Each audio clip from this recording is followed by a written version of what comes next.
നമസ്കാരം. ഇത്തിഹാദ് റെയിലിൽ യാത്രക്കാർ പാലിക്കേണ്ട പെരുമാറ്റച്ചട്ടങ്ങളും നിയമലംഘന പിഴയും അധികൃതർ പുറത്തിറക്കിയിട്ടുണ്ട്. ചെറിയ അച്ചടക്ക ലംഘനങ്ങൾക്ക് 200 ദർഹം മുതൽ ഗുരുതരമായ കുറ്റങ്ങൾക്ക് 10,000 ദർഹം വരെ പിഴ ഈടാക്കും.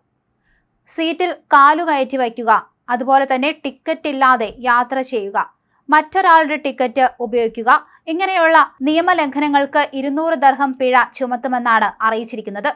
അതുപോലെ തന്നെയാണ് ഇത്തരത്തിൽ റിസർവ് ചെയ്ത സീറ്റിൽ അനുമതിയില്ലാതെ ഇരിക്കുക, അതുപോലെ മദ്യം കൈവശം വയ്ക്കുകയോ ഉപയോഗിക്കുകയോ ചെയ്യുക, ഇതൊക്കെ തന്നെ 200 ദർഹം പിഴ ചുമത്താനുള്ള നിയമലംഘനമായി വരുന്നുണ്ട്.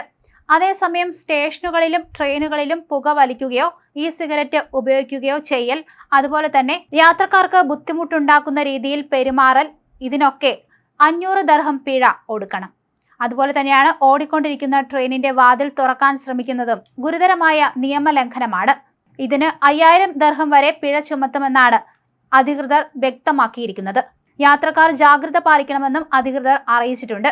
അടിയന്തര സുരക്ഷാ ഉപകരണങ്ങൾ അനാവശ്യമായി പ്രവർത്തിപ്പിക്കുക, ട്രെയിനിലേക്കോ സ്റ്റേഷനിലേക്കോ വസ്തുക്കൾ എറിയുക, റെയിൽവേ പാളത്തിലോ നിരോധിത മേഖലകളിലോ അതിക്രമിച്ച് പ്രവേശിക്കുക, ഇതിനൊക്കെ തന്നെ 5000 ദർഹമായിരിക്കും പിഴ ഒടുക്കേണ്ടി വരിക.